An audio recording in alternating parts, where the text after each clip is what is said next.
we've got something a little different, quirky, philosophical, slightly absurd, but honest and down-to-earth too. So buckle in, because today we're talking about The Mind, the Self, and the Comic Abyss by S.C. Sayles. Remember, I'm just presenting this paper in a completely neutral way, not endorsing it, not disagreeing, just exploring the ideas together. Okay, ready?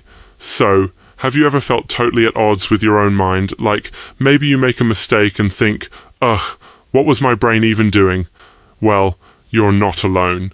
This is in fact the exact comic territory S.C. Sayles explores in his paper, drawn from his book Charlie's Problem, a comic memoir that's way more than jokes. Beneath the slapstick and laughter, Sayles dives into, get this, a philosophical debate that's been raging for centuries. He wants to know, how exactly do the mind and body get along?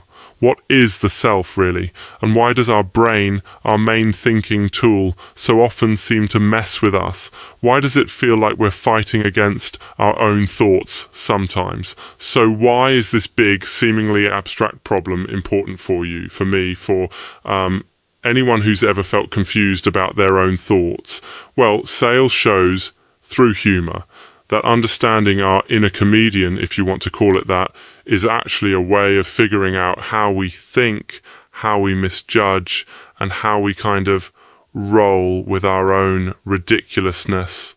If we can laugh about where we mess up, maybe we can learn a little more about what it means to be, human. Let me sum up the key stuff the paper explores. First off, Sayles uses this character Charlie as an everyman, someone whose thoughts are always getting him into trouble. Like, there's an episode where Charlie, as a kid, tries to figure out the difference between boys and girls from incomplete information.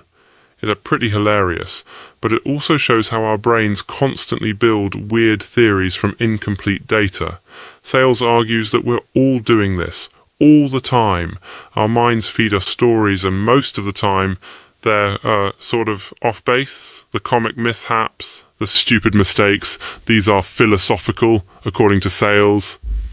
They expose the error-prone folk science side of being human. And the setting, this part is really neat, honestly.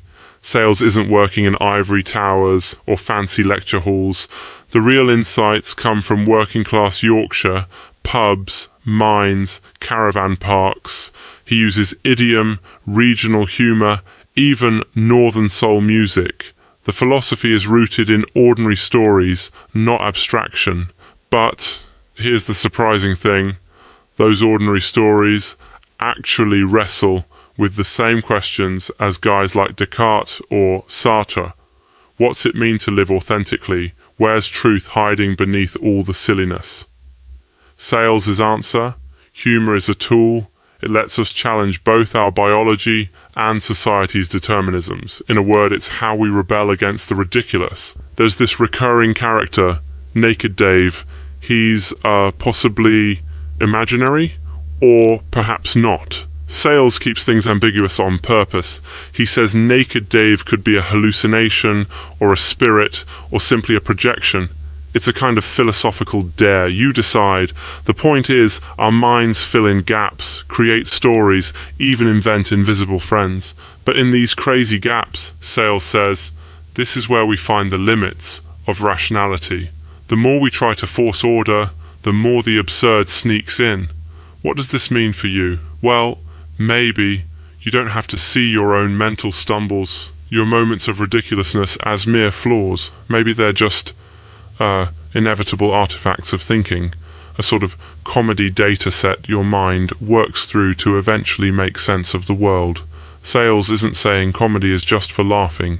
He says it's a way of seeing. He even argues that the comic moment, a joke, a pratfall on invisible glass, mirrors the moment of philosophical insight.